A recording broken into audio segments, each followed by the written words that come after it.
bit of time since the NFL draft, but I'm sure Ty Ingram-Dawkins is still on cloud nine after being drafted by the Vikings in the 5th round. Ty, thank you so much for joining us. How's it been the past couple of days? Oh yeah, it's a pleasure to be on here. It's been very, it's unbelievable. I've been working for this my whole life. It's always been a dream of mine. I always sat in the living room and watched the draft every year, and just this go round, I was actually a part of the draft and was able to get drafted, be able to be granted the opportunity to play for the Vikings. So it's just been kind of unbelievable, but I'm very grateful and just I'm ready to get to Minnesota and get to work. Yeah, we can't wait for you to get here. But first, I want to get to know you a little bit better. I know hmm I saw a video where you asked your mom, like, what do you think? Do I have what it takes to be in the NFL? How old were you when you said that? So, me and my mom, we kind of created a tradition with each other. Like I said, we watched the draft every year. We probably started around when I was like 7 years old. So it was probably around that time, when we was watching the draft, and I would watch other guys just achieve their dreams. And they've been playing football. I would watch other, how they put people's stories on the TV during the draft. So, and I would always see that they played since they were a little kid, like I did. I started when I was 5. So I just would ask my mom sometimes, like, if I could ever reach that level and be able to get an opportunity to play in the NFL. So that's really what that was all about. When did you become more serious about that dream, when you knew that you could make it? I would probably say around middle school. I really didn't have the size yet, none of the measurables yet, but I always had the mindset, to be able to work hard. And the size eventually came during high school. So, I just put the hard work with the measurables and I was able to, achieve my goals. What does football mean to a community like Gaffney? It really brings the community together. Hmm. Gaffney is a really small town in the upstate. Usually when people think about the state of South Carolina, they think about Columbia, where the university is, the Hmm. University of South Carolina. They never really think about the top of South Carolina, near North Carolina, like, because we're near more the state line, like Charlotte, Hmm. like I'm closer to Charlotte than, Columbia and stuff like that. So football is a way that brings the community together. Gaffney is a small town. Everybody knows everybody. So it's a very deep tradition. What's been the reception in your hometown since you've been drafted?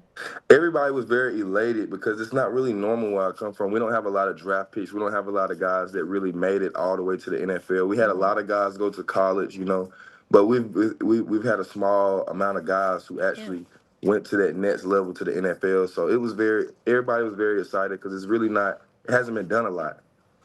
I know your community means a lot to you. You recently Yes. started your foundation, Tyrion hmm Ingram-Dawkins Foundation, and had your first camp, which was really cool. There's a really neat video, Yeah. if you haven't seen, on your Instagram about the camp that you held. Why was it so important for you to start that foundation now?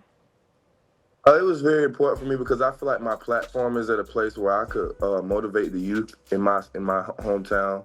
I felt I used that my foundation as a pathway to do those things. Like you said, I was able to have my first camp.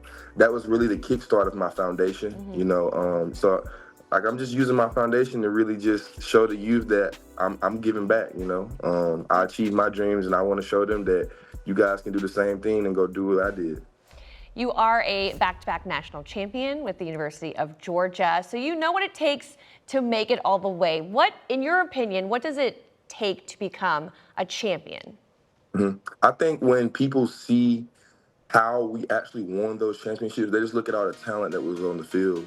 We had a lot of talent, but the talent really didn't win us the championship, in my opinion. I feel like the connection uh, helped us win. We was very connected on that team. Everybody was like brothers. We looked out for each other.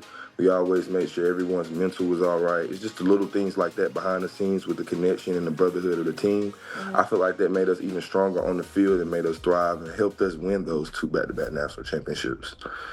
What have you learned about the brotherhood or the culture that's here in the Minnesota Vikings? I learned that it's very deep. That's what had me excited when I was selected by the Hmm. Vikings because I was actually able to go to Minneapolis and get up there and see how it is there. And see just it was a culture that I could get used to. Wouldn't take much to adapt to it. Coming from Georgia, and I see it as it's a very deep brotherhood. Considering I know a couple guys on the roster, so I just feel like it's a good fit for me, and I'm ready to go. Now, I know that there are plenty of draft scouts out there, or draft experts, as they say out there, who were writing scouting reports on you. I wanted to take the time to let you write your own scouting report about yourself. How would you craft that? So with me, as a defensive lineman, I feel like in the run game, I feel like my tools are very up to par. I feel like I'm a very good run defender. I feel like I could really use some tools in the pass rush. I feel like my pass rush tool set could be cleaned up a little. I feel like I'm a very versatile player. I feel like that's one of my superpowers, if you would say it. I'm able to move around the front and play different alignments. I feel like that helps the coaches. We don't have really much bumps in the road. In different sets, different fronts. You can put me wherever, and I'm able to make plays. Just things like that. Yeah, I think our defensive coordinator, Brian Flores, loves the idea of your multiplicity out there, being able to put you in different spots. And I know in your Yeah. press conference, you had said you really like what he does with defenses. What was something that you've seen Brian Flores do with the Vikings defense that really impressed you? It's kind of like it reminds me of the Georgia defense. He's just savage. Like he blitzes a lot. He sends pressure a lot. That's what we did a lot at Georgia. And that's what I like to do. I feel like that fits my game. I feel like that fits the technique and all the strengths that I have in my game. And I feel like you'll be able to patch up some weaknesses in my game too, and I'll be able to make some plays on the flow defense. Yeah, you also acknowledge that there's a lot of veteran guys at your position, so Hmm. you're hoping to learn from them.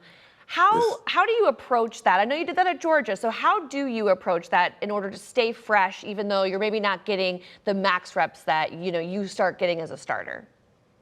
So I feel like things like that were exercised early in my career at Georgia because when I came into Georgia, it was really good players like it is in the Minnesota Vikings. We had veterans, so just going in with the right mindset, knowing that you have to get better, and when your opportunity is granted, you always want to be ready.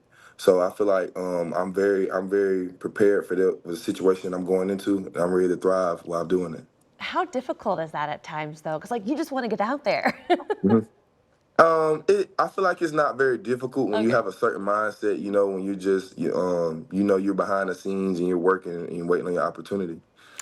Yeah, totally. I understand that. Well, before I let you get going, I wanted to ask you a really important question. You graduated in 4 years at Georgia with a degree in housing management and policy. I'm sure it's something that you're very proud of. How did you decide what path to go down, what to major in? Hmm. So my whole life, I always just wanted to play football.